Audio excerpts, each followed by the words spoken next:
Hello বন্ধুরা। তো 20 জানুয়ারি তোমাদের অ্যান্সার কি বেরিয়ে গেছে। ইতিমধ্যে তোমরা প্রায় সকলেই মিলিয়ে নিয়েছো যে অ্যান্সার কি অনুযায়ী তোমরা কত নাম্বার পাচ্ছ।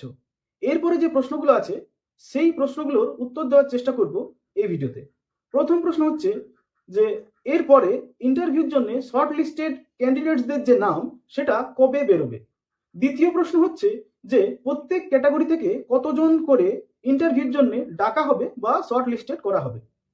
তৃতীয় প্রশ্ন হচ্ছে যে র মার্ক মানে 100-র মধ্যে তুমি কত পেলে তোমার ইন্টারভিউর জন্য প্রিপারেশন শুরু করে দেওয়া উচিত। চতুর্থ প্রশ্ন হচ্ছে যে কোন শিফট আসলেই শক্ত ছিল বা হার্ড শিফট ছিল। 5 নম্বর প্রশ্ন হচ্ছে যে শিফট 2-তে মানে 5টা থেকে 6টা অবধি যে শিফট ছিল সেখানে 44 নম্বরের যে প্রশ্নটা সেটার অ্যান্সার এইচআরবি ভুল দিয়েছে, তো সেটার কি করা যাবে। 6 নম্বর কোশ্চেন হচ্ছে যে আমি কত পেয়েছি বা আমার মার্কস অ্যান্সার কি অনুযায়ী কত হয়েছে।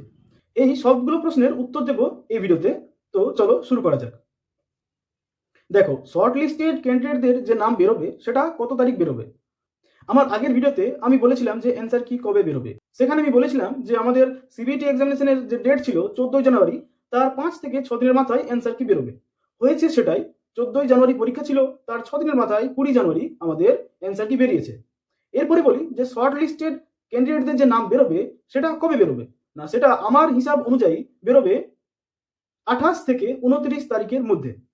প্রতি ক্যাটাগরি থেকে কতজন করে ক্যান্ডিডেটস ডাক পাবে। দেখো, এর আগে নার্স বা ডাক্তারদের যেভাবে ডেকেছে সেখানে একটা জিনিস পরিষ্কার, প্রত্যেকটা ক্যাটাগরি থেকে একটা নির্দিষ্ট পার্সেন্টেজ ক্যান্ডিডেটদেরকে ডাকা হয়েছে। তো সেটা মোটামুটি এইরকম। ইউআর থেকে ডেকেছে 40% মতো ক্যান্ডিডেটস, মানে টোটাল যতগুলো ক্যান্ডিডেটদেরকে ডাকা হয়েছে তার মধ্যে 40% ছিল ইউআর, 25% ছিল SC, 11% OBC A, 7% OBC B, 6% ST, 9% EWS, আর 1 থেকে 2% হচ্ছে পিডাব্লিউডি। তো মোটামুটি টোটাল শর্ট লিস্টেড ক্যান্ডিডেটদের মধ্যে এইরকম পার্সেন্টেজে প্রত্যেক ক্যাটাগরি থেকে ডাকা হয়েছে। এরপরে বলি যে ক্যাটাগরি ওয়াইজ র মার্কস মানে আউট অফ 100 কত পেলে তোমার ইন্টারভিউর জন্য প্রিপারেশন নেওয়া উচিত।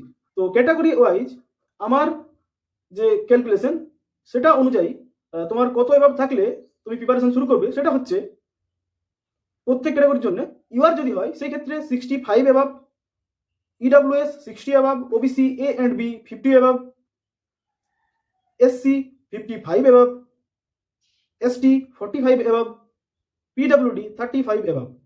যদি তোমার মার্কস থাকে তাহলে তোমার ইন্টারভিউর জন্য প্রিপারেশন শুরু করে দেওয়া উচিত। এবারে বলি যে কোন শিফটের কোশ্চেন হার্ড ছিল। দেখো, কোন শিফটের কোশ্চেন হার্ড ছিল এটা ঠিক করার জন্য ডাব্লিউবিএইচআরবি কি করবে না, তারা দুটো শিফটেই যে ক্যান্ডিডেটসরা পরীক্ষা দিয়েছে সেই প্রত্যেকটা শিফটের ক্যান্ডিডেটসদের যে গড় নাম্বার সেটা বের করবে। যে শিফটের ক্যান্ডিডেটদের গড় নাম্বার বেশি হবে সেই শিফটকে তুলনামূলক ইজি শিফট হিসাবে ধরা হবে, আর যে শিফটের ক্যান্ডিডেটদের গড় নাম্বার তুলনামূলক কম হবে সেই শিফটকে হার্ড শিফট বলে মনে করা হবে। এবারে এই গড় নাম্বার হিসাব অনুযায়ী যে শিফট হার্ড শিফট হিসাবে প্রমাণিত হবে সেই শিফটের ক্যান্ডিডেটদের নাম্বার কিছু হলেও বাড়বে। কিন্তু আসলে যে কোন শিফট হার্ড শিফট সেটা এখন এইভাবে বলা যায় না, কারণ এটা হচ্ছে একটা স্ট্যাটিস্টিক্যাল একটা হিসাব, যেখানে ওই গড় করে সব ক্যান্ডিডেটদের নাম্বার দেখা হবে, তারপরেই সেটা বিচার করা হবে যে এই শিফট হার্ড ছিল। সেকেন্ড শিফটে যে 44 নম্বর কোশ্চেনটা ছিল যেটার অ্যান্সার ডাব্লিউবিএইচআরবি অ্যান্সার কিতে ভুল দিয়েছে, সেটার কি হবে।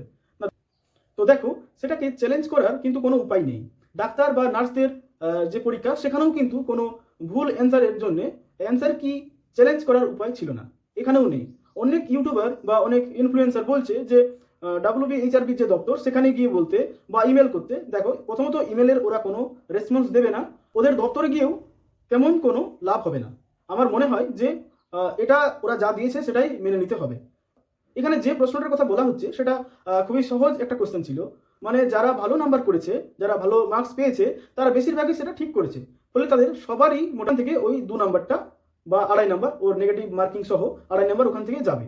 তো ফলে এটা বিশেষ কোনো প্রভাব যে আমাদের যে ইভালুয়েশন, আমাদের যে মূল্যায়ন, মেরিটের যে মূল্যায়ন, সেখানে এটা বিশেষ কোনো প্রভাব ফেলবে বলে আমার মনে হয় না। তাই এটা আমাদেরকে মেনেই নিতে হবে। তাই আমার মনে হয় না যে এইচআরবি এটা কারেক্ট করবে। আমার মার্কস কত হয়েছে, তো আমার মার্কস যেটা হয়েছে সেটাতে চাকরি না পেলেও আমার মনে হয় যে ইন্টারভিউ এক্সপিরিয়েন্স করা হবে। আমার হিসাব মতো 10টা ভুল ছিল, কিন্তু ওরা যেহেতু অ্যান্সার কিতে একটা ভুল দিয়েছে, ফলে সেখানে আরেকটা ভুল ওখানে যোগ হয়ে গেছে, মানে টোটাল আমার 11টা ভুল আছে। আমি করেছিলাম 50টায়, ফলে আমার মার্কস দাঁড়িয়েছে সেটা হচ্ছে 72.5। ওই 72.5 নাম্বার আমি পেয়েছি। তো এই ছিল আজকের ভিডিও। এরপরও যদি তোমাদের কোনো প্রশ্ন থাকে তো সেটা তোমরা কমেন্ট সেকশনে জিজ্ঞেস করতে পারো, আমি উত্তর দেওয়ার চেষ্টা করব। ধন্যবাদ।